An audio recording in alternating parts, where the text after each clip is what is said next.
Baiklah, saya akan menjelaskan sebuah materi elektronika analog tentang voltage controlled oscillator atau yang disingkat dengan VCO. Apa itu VCO? Osilator yang dikendalikan tegangan adalah osilator dengan sinyal keluaran yang keluarannya dapat divariasikan pada suatu rentang yang dikendalikan oleh tegangan DC. Ini adalah osilator yang frekuensi keluarannya secara langsung berhubungan dengan tegangan pada masukannya. Frekuensi osilasi bervariasi dari beberapa Hz hingga ratusan GHz. Dengan memvariasikan tegangan input DC, maka frekuensi output dari sinyal yang dihasilkan dapat disesuaikan. Dua jenis osilator kontrol tegangan. Yang pertama itu osilator harmonik, yang mana outputnya adalah sinyal dengan bentuk gelombang sinusoidal. Contohnya adalah osilator kristal dan osilator tangki. Yang kedua yaitu osilator relaksasi, yang mana outputnya adalah sinyal dengan bentuk gelombang gigi gergaji atau segitiga dan menyediakan berbagai frekuensi operasional. Frekuensi keluarannya tergantung pada waktu pengisian dan pemakaian kapasitor. Selanjutnya itu prinsip kerja dasar generator gelombang gigi gergaji VCO. Pada gambar dapat dijelaskan bahwa untuk osilator yang dikendalikan dengan tegangan yang menghasilkan bentuk gelombang gigi gergaji, komponen utamanya adalah kapasitor yang pengisian dan pengosongannya memutuskan pembentukan bentuk gelombang keluaran. Input diberikan dalam bentuk tegangan yang dapat dikontrol. Tegangan ini diubah menjadi sinyal arus dan diterapkan ke kapasitor saat arus melewati kapasitor. Ia mulai mengisi daya dan tegangan mulai terbentuk di atasnya.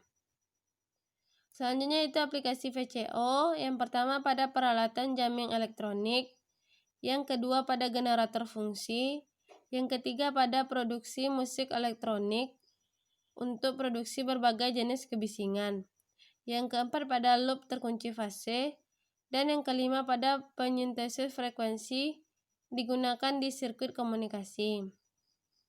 VCO praktis LM566. Contoh praktis osilator yang dikendalikan oleh tegangan VCO adalah LM566.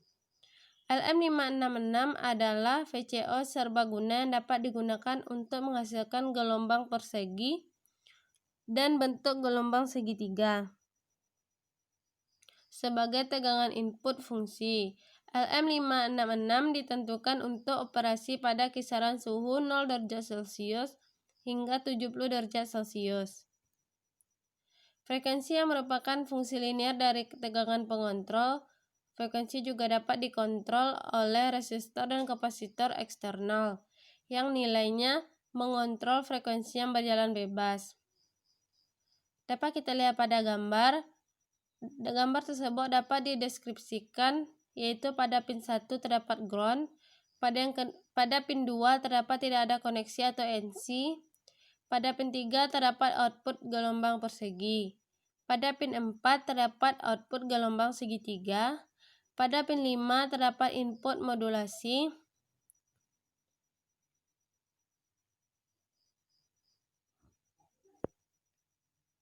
pada pin 6 terdapat resistor waktu, pada pin 7 terdapat kapasitor pengaturan waktu, dan pada pin 8 terdapat VCC. Selanjutnya itu aplikasi dari LM566. Yang pertama itu generator fungsi, yang kedua modulasi FM, yang ketiga generator jam, yang keempat penghasil nada, dan yang kelima penguncian pergeseran frekuensi. Penerapan VCO phase loop. Ini adalah rangkaian elektronik yang digunakan untuk mengunci frekuensi keluaran osilator yang dikendalikan dengan tegangan frekuensi masukan yang diinginkan dengan terus-menerus membandingkan fasa frekuensi masukan dengan frekuensi keluaran VCO. PLL digunakan untuk menghasilkan sinyal memodulasi dan mendemodulasi itu. Mereka terutama digunakan dalam modulasi frekuensi dan modulasi amplitudo. Adapun cara kerja dari phase loop ini, yaitu pada diagram di samping dapat dijelaskan bahwa pada diagram blok di samping detektor PD atau fase membandingkan frekuensi keluaran dengan frekuensi referensi masukan.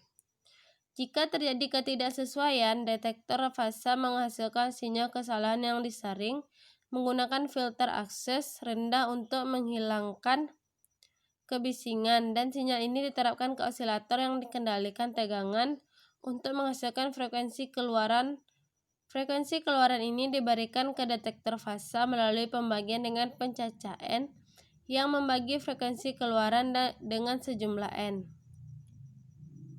Baiklah, sekian presentasi dari saya. Jika ada kesalahan, saya mohon maaf. Saya akhiri dengan Assalamualaikum warahmatullahi wabarakatuh.